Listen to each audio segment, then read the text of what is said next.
This class is not about providing answers concerning the good life or happiness. It was about identifying the right questions.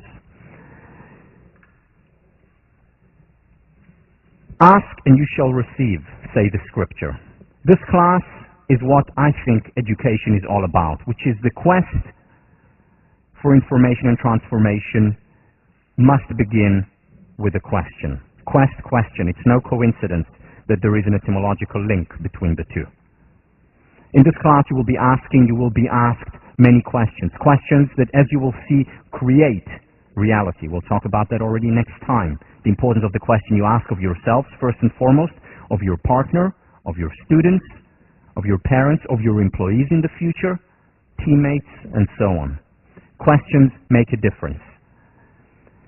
Peter Drucker, the most common source of mistakes in management decisions is the emphasis on finding the right answer rather than the right question. Peter Drucker, considered the most important management scholar of the 20th century, just recently passed away, saying that the biggest mistake is not asking the right questions. As we'll see next time, this is the biggest mistake in research, potentially. This is the biggest mistake in application. Not asking the right questions as well. Whether it's managing an organization, whether it's managing our lives. Now, when I say that questions are important and that answers matter less, I'm not coming from a point of relativism. I'm not a relativist. I think that there are, to some questions, definitive answers that are important to know. However, what I'm saying is that it's important, no less important, to focus on questions when it comes to education. The educator Neil Postman once said that kids enter schools as question marks and they leave as periods. My hope in this class is to bring up many more question marks than periods. Once again, it's about chipping away the excess stone, because as kids, we're always asking questions, we're always curious. Let me show you a quick excerpt from a video of one of my favorite psychologists, well, actually the comedian, Seinfeld. Here he is talking about, and we'll watch a lot of excerpts throughout the semester, talking about what we were like as kids. Is this in your way?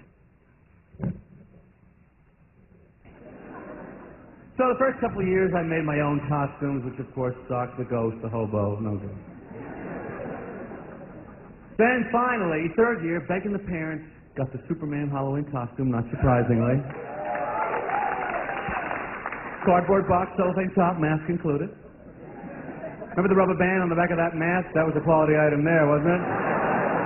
That was good for about 10 seconds before it snapped out of that cheap little staple they put it in there with. You go to your first house, trick or snap, it broke, I don't believe it. Wait up, you guys, I gotta fix it! Hey, wait up! Wait up! That's what kids say, they don't say wait. They say, wait up! Hey, wait up! Because when you're little, your life is up, the future is up, everything you want is up. Wait up, hold up, shut up. Mom, I'll clean up, let me stay up.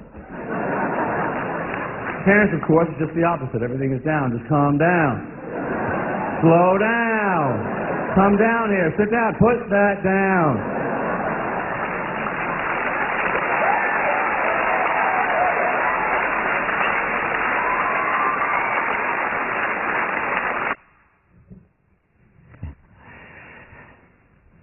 So again, this curiosity, this looking up, this opening up, as opposed to closing down that kids have, this notion, this is what I hope will happen in this class. The one real object of education is to leave a man in the condition of continually asking questions. So here's a longitudinal study that was done by John Kotter. John Kotter, professor of leadership and management at the business school across the river, came to Harvard in 1972, joined the faculty, and started to follow Harvard class, MBA class of 1973, and followed them for 20 years. And what he was interested in was to find out all the information that he could about this class.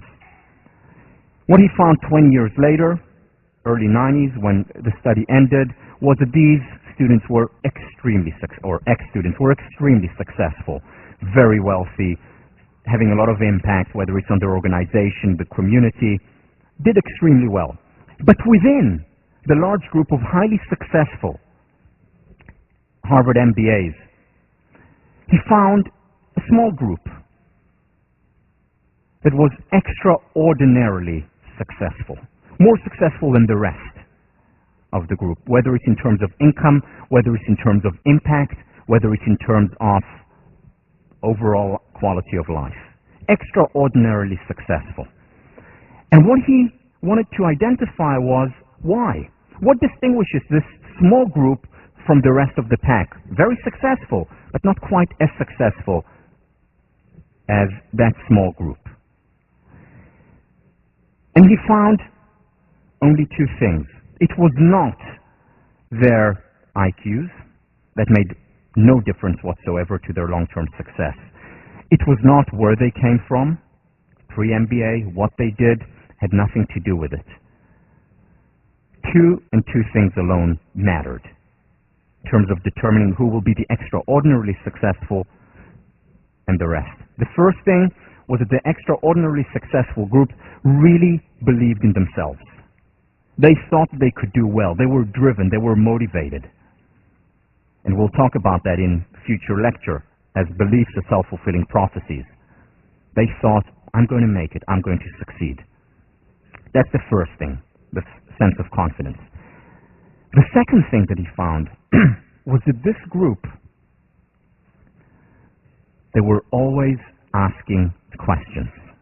Always asking questions, initially of their boss, later of their employees, of their partner, children, parents, friends. They were always asking questions. They were always at this state of curiosity, always looking up, opening up, wanting to understand the world more. They didn't say, okay, now I have my MBA. That's it, I know enough.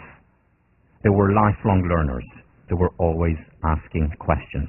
These two distinguishing characteristics account for the difference between the extraordinarily successful and those who were successful.